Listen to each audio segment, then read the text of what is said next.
zaman. Kalau ada akhir tentu ada awal. Ada setengah kelompok mengatakan dunia ini tiada berawal, tiada berakhir. Kata dia dunia ini qadim, sama seperti Allah Subhanahu wa taala. Kalaulah dunia ini qadim, tentu ada dua yang qadim, ada dua yang kekal abadi. Maka orang yang mengatakan alam ini kekal, tiada berawal, tiada berakhir, dia sudah syirik. Syirik maknanya mengatakan ada dua yang qadim. Allah tiada berawal, tiada berakhir, dunia tiada berawal, tiada berakhir. Siapa yang mengatakan alam ini tiada berawal, tiada berakhir, maka dia syirik. Orang yang syirik maka tidak diterima amalnya. La in asyrakta, kalau engkau syirik la yahbatanna amaluka.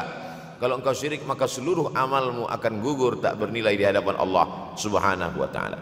Nah, ini yang menjadi tajuk kita subuh ini. Sama-sama percaya bahwa dunia akan berakhir. Yahudi mengatakan dunia akan berakhir, akan kiamat. Dengan Islam, ma huwal iman? Apa itu iman wahai Muhammad sallallahu alaihi wasallam?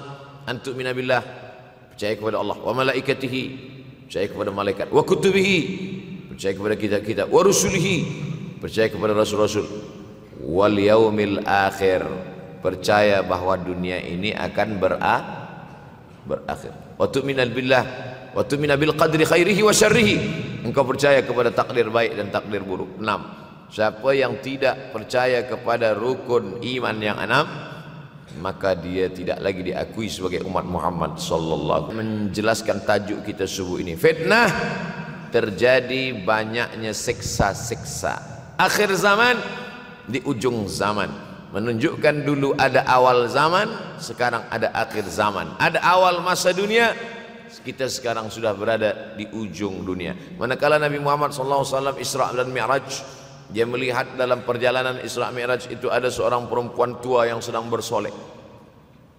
Jadi perempuan tua bersolek ini sudah nampak Nabi sejak masa Isra Mi'raj lagi. Jadi jangan terkejut bila sekarang nampak ada orang tua bersolek. Dah lama dah. Kata Nabi kepada Jibril, apa itu wahai Jibril? Kata Jibril, itulah dunia. Dunia sudah tua, tapi dia tetap juga ingin menampakkan dirinya muda. Idza sama'um fatarat, langit terbelah. Wa idzal kawakibun tasarat, planet-planet akan hancur berkeping. Wa idzal biharu fujirat, lautan akan meletup naik ke darat, hancur semuanya. Wa idzal quburu bu'athirat, dan kubur akan dibangkitkan, semua yang ada di dalam tanah ini akan bangkit. Alimat nafsum ma qaddamat wa akharat. Kenapa tanah ini tidak bergulung? Kenapa tanah ini tidak bergoncang? Kenapa kulit tanah ini tetap stabil? Sebab ada pakunya. Seperti kertas yang ditempel di dinding, datang angin kencang, manakala angin kencang datang, kertas tak bergoyang sebab ada pakunya. Apa paku tanah ini? Kami jadikan bukit-bukit, gunung-gunung sebagai autada, pasaknya. Kalau kita membuat kemah, ada tiang. Tiang ini bergoncang. Bagaimana supaya tiang ini tidak bergoncang? Pasang pasak-pasak di tepi tiang. Pasak dunia ini adalah bukit-bukit. Kalau kita menengok ada bukit, maka sebenarnya sepertiganya saja yang ada di atas. Bukit yang besar di atas itu sepertiga, 2/3 bukit terhunjam, tertanam ke dalam tanah. Wal jibala autada. Tapi sampai masanya nanti bukit ini akan tercabut. Wa takunul jibalu kal ihnil, bukit-bukit kal ihni, seperti bulu kambing. Maufush, bulu kambing yang dihembus angin. Hebatnya ayat-ayat Al-Quran itu, Allah memilih kata-kata sesuai dengan keadaan. Sembayang malam berat, nak jaga tidur malam berat. Kata berat bangun malam itu mengucapkannya pun berat. Wa minal laili fatahajjad, tahajjud berat. Sebagaimana beratnya jaga tengah malam, begitu Allah pilihkan kata yang berat, tahajjud berat. Bukit-bukit, gunung-gunung yang besar, yang berapi, kal jibal, kal ihni, seperti bulu kambing. Mafush, nun berjumpa dengan fa, fa mengeluarkan angin, shin pun menghembuskan angin. Ambil bulu kambing, letakkan di tapak tangan, kal ihnil mafush, Sebagaimana terbangnya bulu kambing dari tapak yang dihembus angin, begitulah gunung-gunung akan tercabut. Kalau gunung-gunung yang besar, gunung yang dari batu, gunung yang berapi, yang mengeluarkan lahar, tak tahu entah macam mana, macam butiran debu-debu, macam butiran tepung yang dihembus angin kencang. Wataran nasa sukara, selepas gunung-gunung itu tercabut lalu tanah ini bergoncang, kau lihat manusia macam mabuk. Wataran nasa sukara, kau pandang manusia macam mabuk. Wa mahum bisukara, mereka tidak mabuk. Mereka berjalan bergoncang bukan kerana mabuk, walakin azaballahi syadid, kerana azab Allah itu amat sangat kuat. Oleh sebab itu dianjurkan membaca tafsir juzuk 30. Syekh Muhammad Abduh tafsir Al-Munir Ridha menulis, itulah dia tafsir Al-Manar. Dia tidak memulai tafsir dari juzuk 1 Al-Baqarah, tapi dia mulakan juzuk 30. Sebab apa? Sebab mengkaji juzuk 30, amma yatasaalun 'anil naba'il 'azim alladhi hum fi mukhtalifun kalla saya'lamun, bercerita tentang hari kiamat. Orang kalau sudah bercerita tentang hari kiamat, datang rasa takut, datang rasa cemas, datang rasa khawatir, kita akan mati, dunia akan binasa, apa yang akan kita bawa? Selepas dia mengkaji juzuk 30, datanglah semangatnya, khusyuklah dia solat, datang semangatnya beribadah, datang hilang rasa cinta harta, dia akan berwakaf, berinfak, bersedekah. Maka fitnah akhir zaman ini perlu dikaji selalu supaya kita mendatangkan khusyuk dalam hati, takut dalam hati, ridha menerima keputusan Allah Subhanahu wa taala. Fitnah akhir zaman. Hadis yang saya pilih diambil dari kitab Sahih Al-Bukhari. Abu Hurairah, Nabi memanggil dia, ya Abahir, wahai bapak kucing. Ya Abahir, wahai engkau orang yang selalu membawa kucing. Hatinya lembut, tak sampai hati dia menengok ada kucing tak makan, dia bagi makan. Abu Hurairah radhiyallahu an. Apa kata Abu Hurairah radhiyallahu an? Aku mendengar Nabi sallallahu alaihi wasallam bersabda, di antara tanda-tanda dekatnya hari kiamat itu adalah, dalam hadis ini ada 5. Yang pertama, yataqarabuz zaman. Zaman, masa, waktu makin pendek, makin singkat, makin tak terasa. Dulu nampak budak-budak, sekarang udah jadi mak budak-budak. Dulu nampaknya lama zaman masa ni, sekarang cepat saja. Dari pagi ke petang, petang ke pagi, pagi ke petang, petang ke pagi. Bahkan sekarang ada pula orang yang tak tahu petang, tak tahu pagi. Pagi tidur, petang tidur. Tak terasa saya ini sudah 8 kali datang ke Kuala Lumpur. Awal-awal sekali 2014, 2015, 16, 17, 18, 19, 20. Sudah kali yang ke-7. Saya datang setahun sekali saja, bulan Februari. Ini saya bagi tahu supaya kita semua faham. Saya datang bulan Februari, supaya tak datang balik, datang balik, datang balik, datang balik. Sekali datang dari tarikh 2 hingga 9. Pusing, pusing, pusing, pusing, balik. Rupanya sudah kali ke-7, ke-8 kali datang menyampaikan tazkirah. Tak terasa. Dulu saya datang kemari belajar di UKM tahun 2003. Sekarang sudah 2020, 17 tahun. Tak terasa. Yataqarabuz zaman. Tak terasa. Tak terasa dah engkau dah datang aja. Tak terasa waktu begitu cepat, engkau sudah datang saja nak menagih hutang. Orang berhutang ni pun rupanya tak terasa juga orang datang. Yang memberi pinjaman pula terasa lama betul. Apakah beza antara 5 minit dulu dengan 5 minit sekarang? Sama. Apakah beza antara 24 hours, 24 jam dulu dengan 24 jam zaman Nabi dengan 24 jam zaman sekarang? Sama. Tak ada beza. Mataharinya sama, bulannya sama, buminya sama. Yang berkeliling mengelilingi matahari sama. Ada hal-hal yang membuat kita sibuk. Dulu tak ada google.com, dulu tak ada Facebook, dulu tak ada Twitter, dulu tak ada BBM, dulu tak ada Instagram. Sekarang waktu habis. Bila kita tanya orang mana yang lebih lama, 5 minit atau 50 minit, semuanya sepakat mengatakan 50 minit lama, 5 minit kejap. 50 minit lebih lama daripada 5 minit. Lepas tu saya balik, mana yang lebih lama? 5 minit menunggu azan maghrib bulan puasa, 50 menit status FB, Instagram. Oh, lebih lama 5 menit menunggu azan maghrib.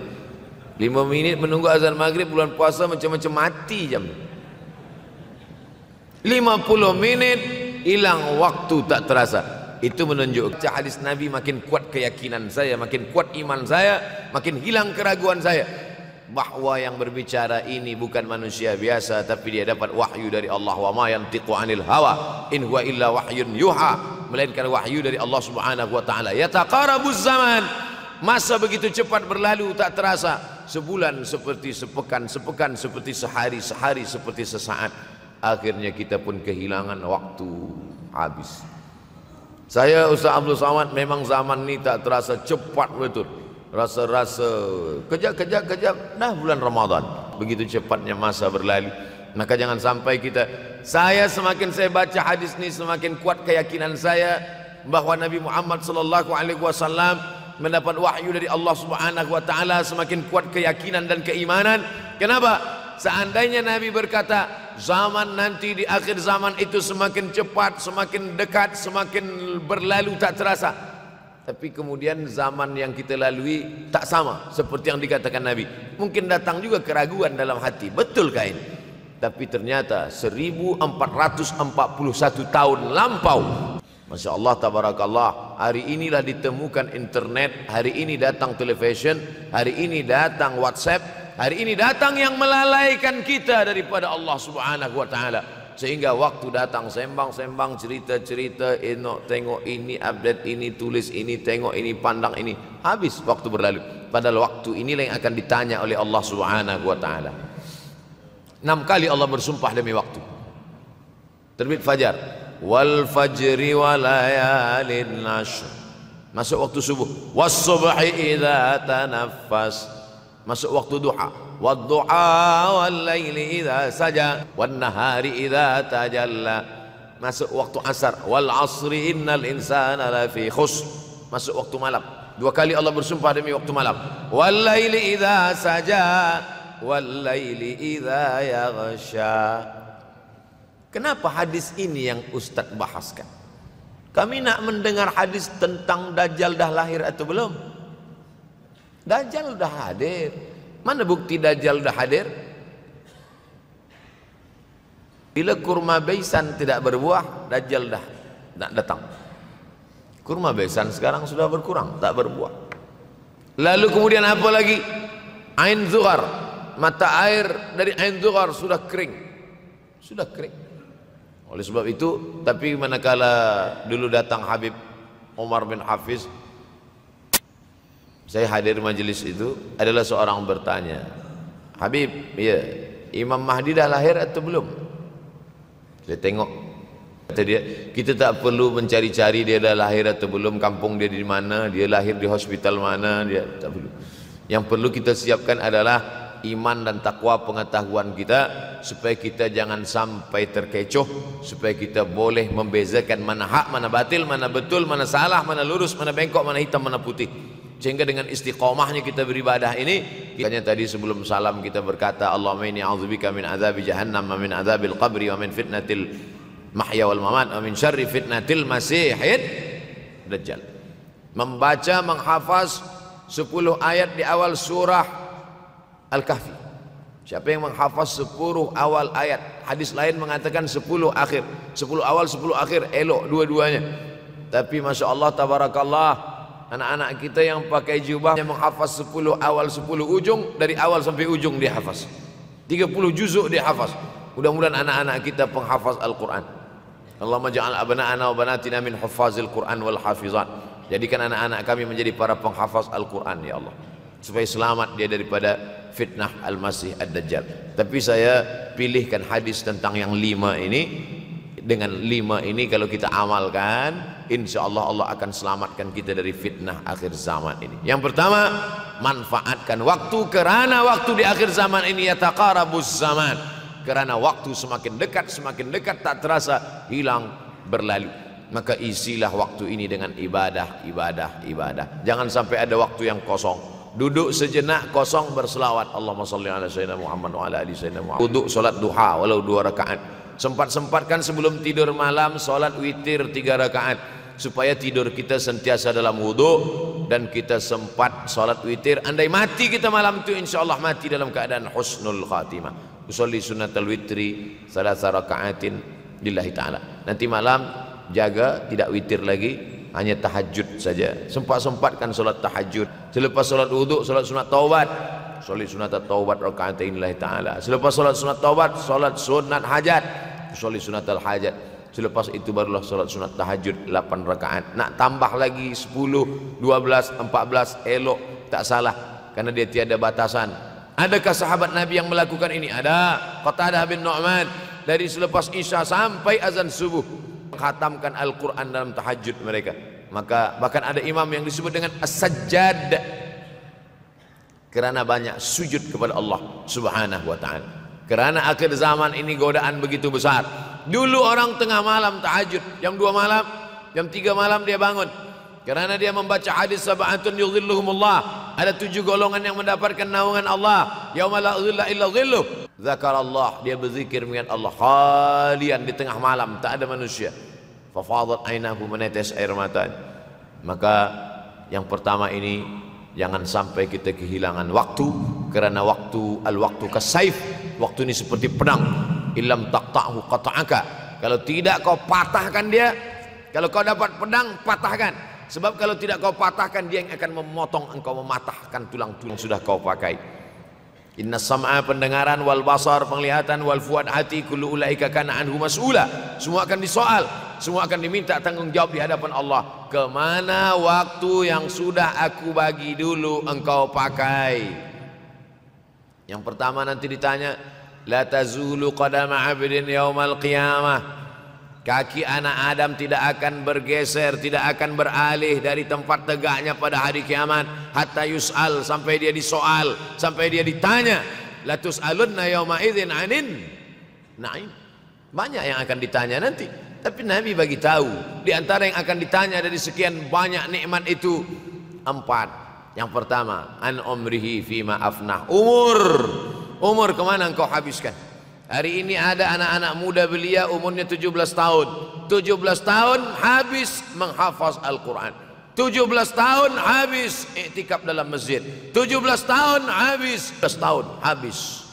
Tapi ada pula yang dibalik, 71 tahun habis. Rumah, office, kopi. Rumah, office, kopi. Rumah, office, kopi. Batuk, mati, habis.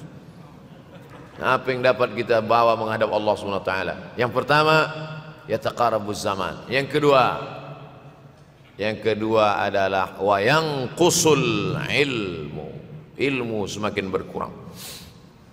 Kalau sudah ilmu berkurang, apa yang bertambah? Jahil. Kalau ilmu bertambah, jahil berkurang. Kalau ilmu berkurang, jahil bertambah. Mana ada orang jahil cakapnya didengar orang? Saya dulu awal-awal membaca hadis ini, rasanya tak mungkin, tak logik, tak masuk akal. Mana ada orang tak berilmu cakap dia didengar? Sekarang baru saya faham. Dulu orang tak berilmu ditinggalkan orang. Sekarang orang tak berilmu, asal dia pandai berbicara, dia akan didengar orang. Bahkan orang jahil pula punya channel. Apa namanya? Jahil.com. Orang jahil punya channel. Banyak pula follower dia daripada follower kita. Banyak pula viewer dia daripada viewer kita. Sebab apa? Sebab yang menyaksikan tiada berilmu, yang berbicara tiada ilmu. Oleh sebab itu maka kita galakkan menuntut ilmu. Untuk apa Abdul Somad sudah berumur 43 tahun pun masih pergi juga lagi ke Sudan belajar? Apa yang nak dicari ini? Tak lain tak bukan, mudah-mudahan kita termasuk orang yang sampai akhir hidupnya mencari ilmu, insyaAllah. Saya datang kemari bukan niat mengajarkan ilmu.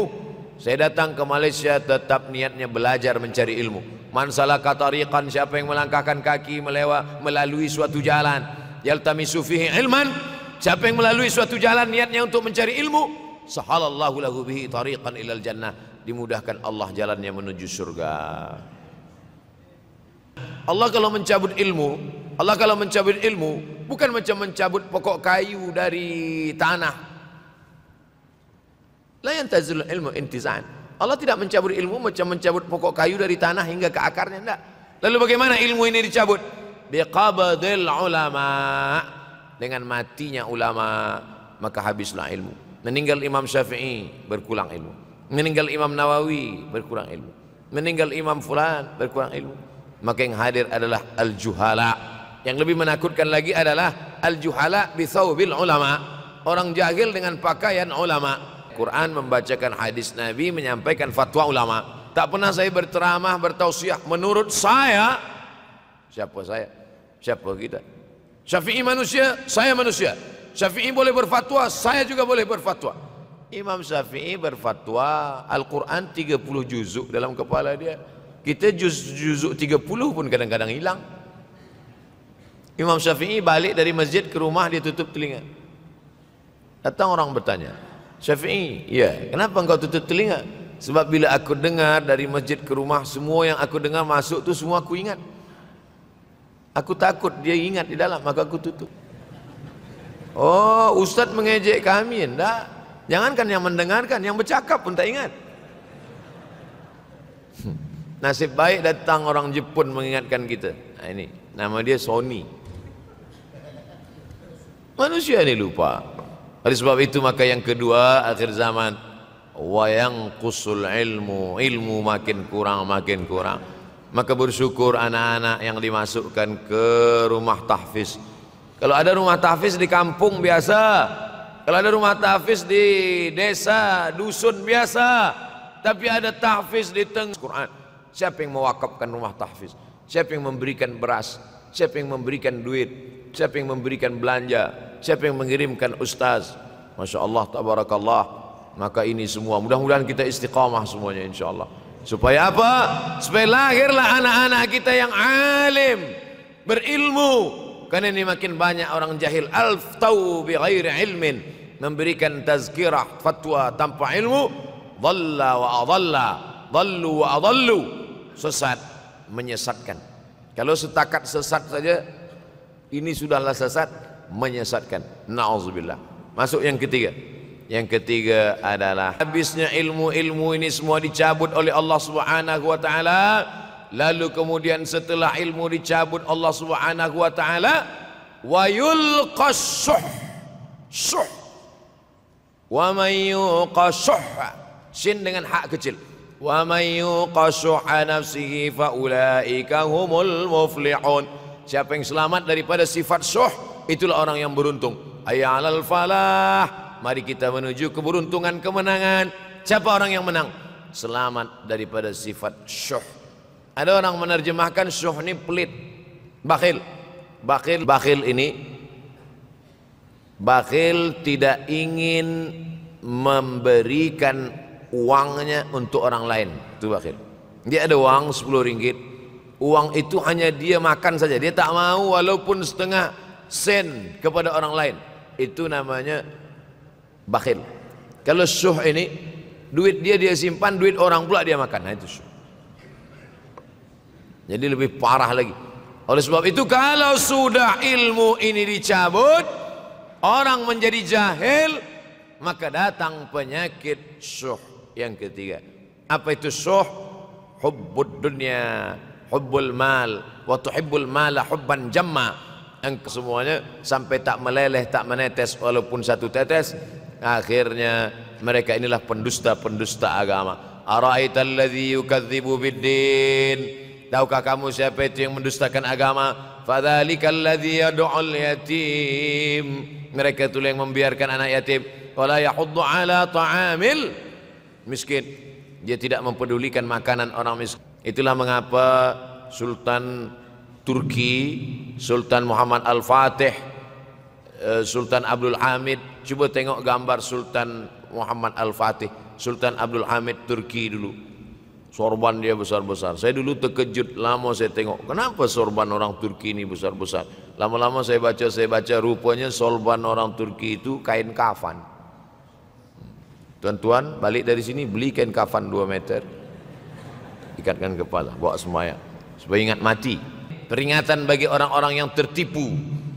Di situ ditunjukkan banyak ulama, bahkan mereka menggali tanah di dalam rumahnya. Malam-malam dia tahajud, selepas tahajud dia duduk di dalam tanah itu supaya terasa bagaimana rasanya mati.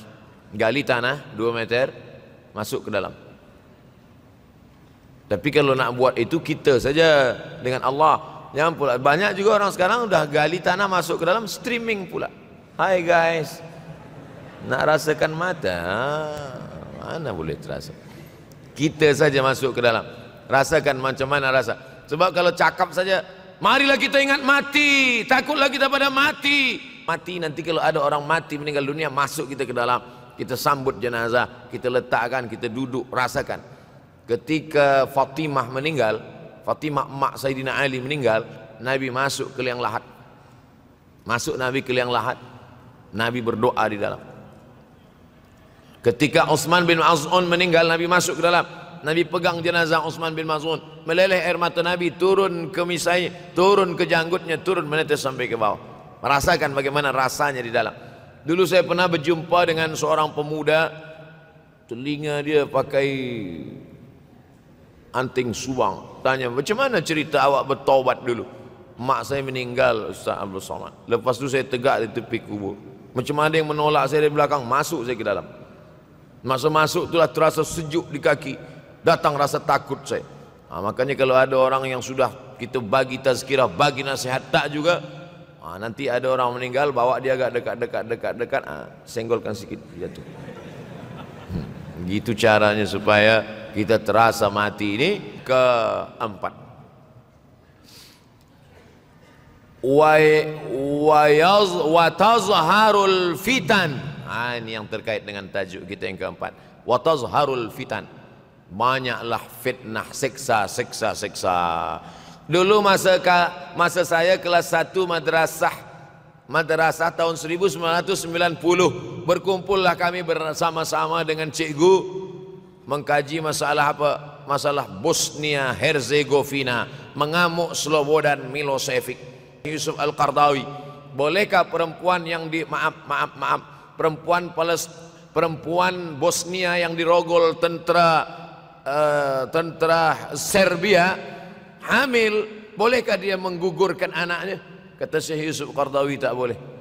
Maka dia biarkan saja anak itu lahir dan dia tidak dianggap berdosa karena ini sudah takdir Allah Subhanahu wa taala. Bagaimana mereka dibunuh? Maka makin banyaklah selepas Bosnia datang pula yang terjadi di Rohingya, di Uighur.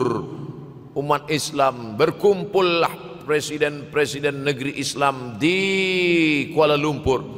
Erdogan datang, umat Islam pun tak sanggup nak menolong. Apa yang boleh dilakukan di Uighur? Berdoalah umat Islam. Rupanya Allah kalau mau menolong mudah saja. Mudah saja Allah menolong. Tidak datang rudal skat, tidak datang tentera, tidak datang senjata, cukup datang corona, selesai. Allah Subhanahu wa taala, wa makaru wa makarallah. Mereka membuat tipu daya, Allah balas dengan tipu daya yang lain. In tansurullah, kalau kau tolong, ittaqu da'watal mazlum, takutlah kamu terhadap doa orang-orang yang teraniaya. Fa innahu laisa bainahu wa bainallahi hijab, karena di antara dia dengan Allah tak ada hijab sama sekali. Wa yakthurul wa tazharul fitan, banyaklah fitnah. Yang terakhir yang kelima, wa yakthurul haraj. Wa yakthurul haraj, banyak terjadi haraj, kata Nabi. Apa haraj itu ya Rasulullah? Kata Nabi SAW, al-haraj al-qatlu. Nanti di akhir zaman itu akan banyak pembunuhan. Dulu pun banyak juga pembunuhan, tapi tak banyak sekarang. Pembunuhan di Palestin sampai sekarang tak berakhir. Pembunuhan Rohingya tak berakhir. Pembunuhan di Uighur, pembunuhan. Dulu imam-imam masjid, imam salat tarawih dulu di Masjidil Haram, Allahumma ansuril Islam wal muslimina fi Palestin. Dulu satu aja. Selepas itu bertambah, Allahumma ansuril Islam wal muslim wa fi kulli makan. Semakin bertambah. Oleh sebab itu maka ini di antara fitnah akhir zaman. Man lam yahtam bi amril muslimin falaysa minhum. Selepas kita kaji hadis ini, apa tujuan kita? Tujuan kita semakin menguatkan keyakinan, banyak-banyak beribadah, nasihatkan anak menantu, sahabat, jiran, tetangga supaya semakin istiqamah menjalankan syariat, rajin-rajin solat berjamaah, banyak-banyak berzikir, hatamkan Al-Quran, banyak-banyak berinfak, banyak-banyak bersedekah. Andai mati kita, insya Allah mati dalam keadaan husnul khatimah.